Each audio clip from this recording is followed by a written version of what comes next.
नमस्कार, तुमच्या सर्वांचं स्वागत करतो आपल्या चॅनलवर. मित्रांनो, मोहन भागवत हे नाव आपल्या सर्वांनाच माहीत आहे, परंतु त्याच मोहन भागवत यांना ज्या सर्वात मोठा दणका आता देण्यात आलेला आहे. आपल्या सर्वांना माहीत आहे मित्रांनो, RSSचे प्रमुख असणारे आणि त्याचसोबत मोहन भागवत यांची RSS आणि सध्या सत्तेमध्ये असणारी BJP यांच्यामध्ये जरा जास्तच घट्ट संबंध आहे आणि त्याच पार्श्वभूमीवरती मोहन भागवत यांना जवळपास 40 लाख रुपये खर्च असणारी Z+ सिक्युरिटी दिली जाते आणि त्याचा महिन्याचा जो खर्च आहे मित्रांनो, तो सरकारकडनं उचलला जातो, जो की आपल्या टॅक्सच्या पैशामधून जातो.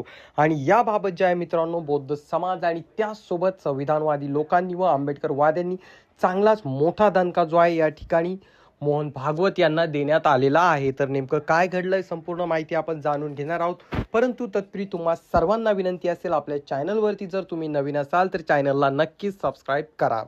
तर मित्रांनो, त्याचं झालं असं की जेव्हापासून भाजप सत्तेमध्ये आले तेव्हापासून भाजपकडनं जे आहे मित्रांनो, RSSचे प्रमुख असणारे मोहन भागवत यांना Z+ सिक्युरिटी दिली जाते. त्यामध्ये या सिक्युरिटीमध्ये जो कॅनवा असतो मित्रांनो, त्यामध्ये खूप सारे सिक्युरिटी गार्ड्स असतात, त्यासोबत ॲम्ब्युलन्स वगैरे अशा अनेक गोष्टी असतात आणि बंदूकधारी देखील त्या ठिकाणी असतात. परंतु या संपूर्ण गोष्टी ज्या आहे मित्रांनो, जेव्हा या ठिकाणी असणाऱ्या संविधानवादी लोकांच्या मनामध्ये आली तेव्हा त्यांनी एक जनहित याचिका दाखल केली आणि सुप्रीम कोर्टामध्ये जनहित याचिका दाखल करताच सुप्रीम कोर्टाने त्या ठिकाणी मोठा दणका मोहन भागवत यांना दिला.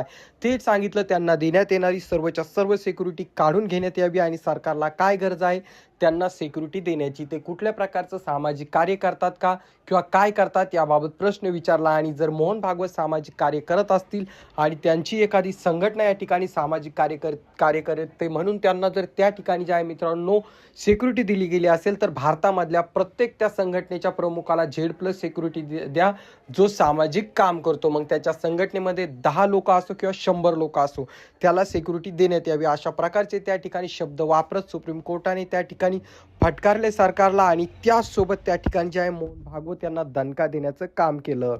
आपल्या सर्वांना माहीत आहे, गेल्या अनेक दिवसापासून या प्रकारचा खेळ या ठिकाणी सरकारकडनं चाललेला आहे. या ठिकाणी आपल्या टॅक्सचे पैसे जे आहे मित्रांनो, ते अशाच कामांमध्ये उडवले जात आहे, विकासासाठी नाही, तर ते फक्त सरकारच्या फायद्यासाठी, सरकारच्या कामांसाठी वापरले जात आहे. आणि त्याच पार्श्वभूमीवरती सरकारसोबत घट्ट मैत्री असणाऱ्या RSSच्या प्रमुख मोहन भागवत यांना Z+ सिक्युरिटी देण्यात आली होती आणि ज्याचा महिन्याचा खर्च 40 ते 45 लाख रुपये होता.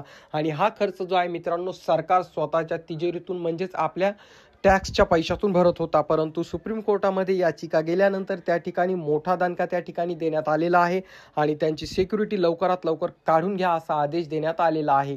तर याबाबत तुमच्या सर्वांचं मत काय आहे खाली कमेंट करून नक्कीच सांगा. चॅनलवरती नवीन असाल तर चॅनलला सबस्क्राईब करायला मात्र विसरू नका.